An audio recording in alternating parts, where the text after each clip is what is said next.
Une grande dépendance de 140 mètres carrés en face de la maison des Langlais. Lui est proviseur, elle enseignante dans un collège.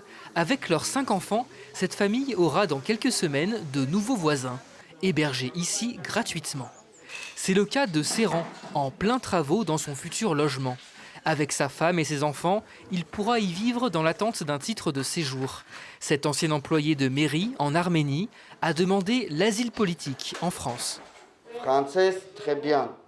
Français, démocrate, je voulais ici, avec mon famille, habiter. Parce que ici, bien, très bien ici. Guillaume a signé un contrat avec l'association Migrants Solidarité Choltaise.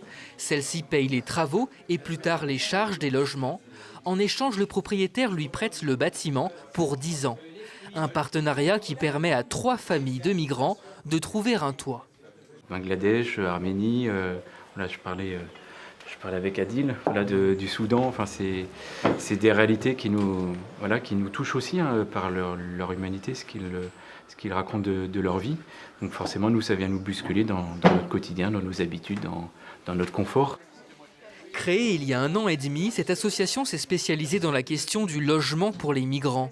Une douzaine de bénévoles proposent directement des hébergements, car les besoins sont importants. Il y a beaucoup de gens à la rue. On ne se rend pas bien compte à Cholet, mais beaucoup de jeunes hommes célibataires à la rue, beaucoup de gens qui doivent sortir du CADA parce qu'ils n'ont pas eu leur demande d'asile. L'association aide aussi les migrants dans leur démarche pour obtenir un titre de séjour. Des demandes souvent longues, rendues plus compliquées avec la crise sanitaire.